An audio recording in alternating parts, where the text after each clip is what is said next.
Antonio Bayona. Hello. Hello. I'm very happy to have you for that chat. You became very, very famous in 2007 with The Orphanage, who was a major hit in festival and at the box office. You made many films, The Impossible, you made Monster Call, you worked for television, Lord of the Rings recently, and Penny Dreadful. You know, a few months ago, I met in that show Geraldine Chaplin. Oh, fantastic. And she mentioned you, and she said the first time she met you, she said, you smell cinema. Everything about you smells cinema. So I would like to know how you come to cinema. The first time I saw a movie, I think I was 3 or 4, and that's the first memory in my life. And what was that? The Was movie? Superman. Easy, miss.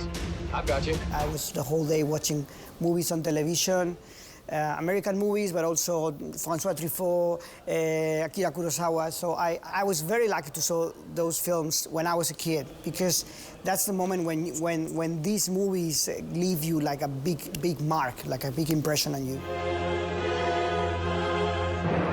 You met Guillermo Del Toro. You were 19, I think. I was like 17, probably something. He was introducing Kronos in Sitges. His first film. And a few years before, like probably 1-2 years before, I started attending the festival as a journalist. But the truth is, I was not a journalist, but I wanted to get free tickets to watch the movies in the festival.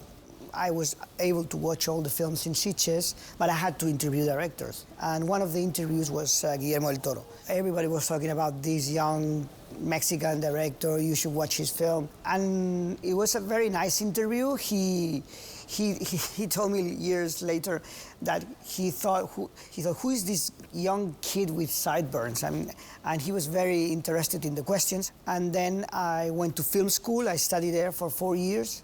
And in that moment, people from my school started to work in Devil's Backbone. So I started to meet Guillermo again, and I told him, I'm preparing a horror film. And he commit immediately? He came to me and said, I want to be part of your film. There are children who can see a hidden world,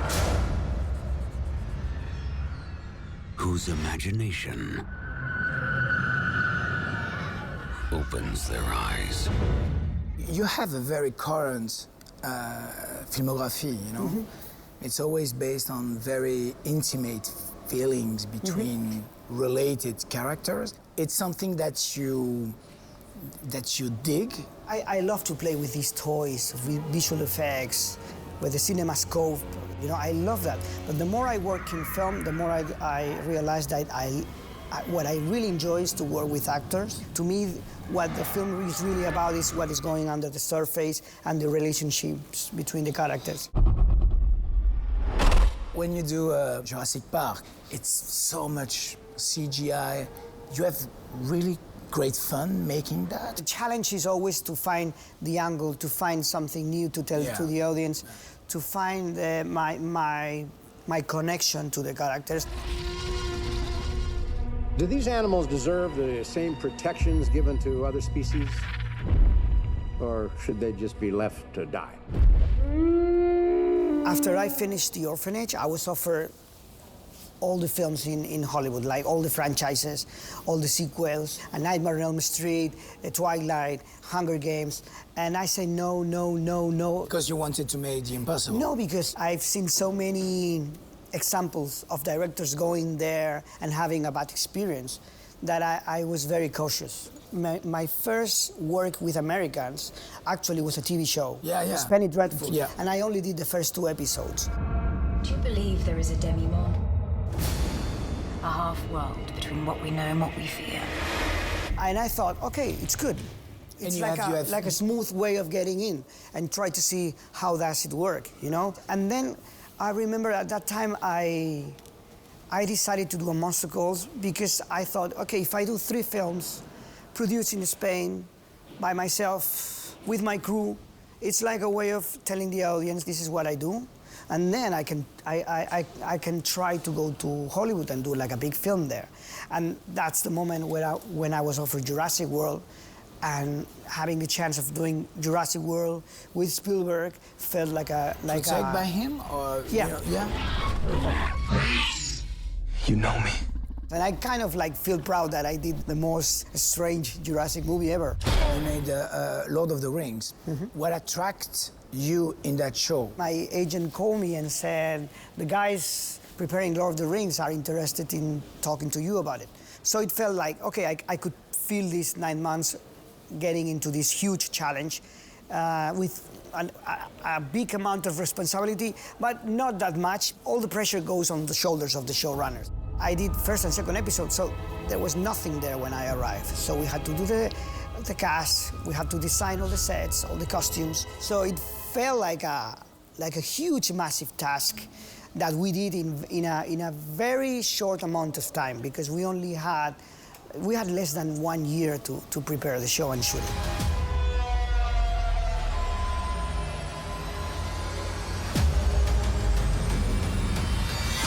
I remember an interview of you a long time ago, and you said you were talking about the humanity, and you said, I believe in good. Yeah, I still do. You said I believe in good, just like Guillermo said, I believe in good. I believe the good side of the humanity. There's a lot of cynicism nowadays.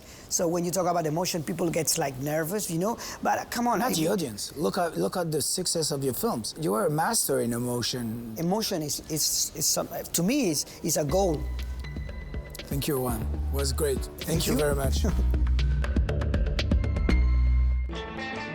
Ex-femme, extraterrestre, super-héros, super-pouvoir et very good cop.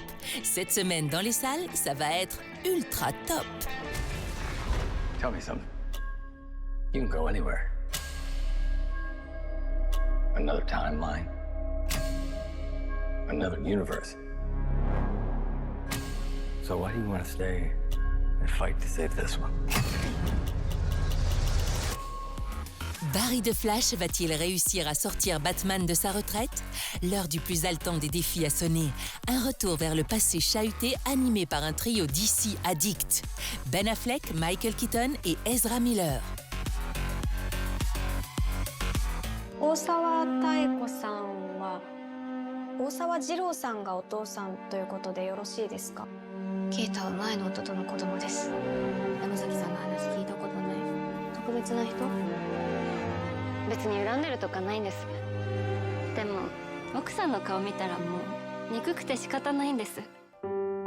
Présenté en compétition officielle à la dernière Mostra de Venise, ce chassé-croisé met en scène un jeu de chaises musicales plutôt bancal, dont personne ne sortira indemne. Termino oggi 35 anni di onorato servizio nella Polizia di Stato. Un abbraccio affettuoso, Franco. Lo considerano tutti un debole. Abbiamo scelto perché eravamo sicuri. Cosa c'è nella valigetta? Che non avrebbe reagito. Armato! À l'aube d'une dernière nuit de service, Franco Amore, le plus good cop des good cops, comptait mettre un terme paisible à son honorable carrière. Mais ce soir-là, tout bascule. Un vrai cauchemar.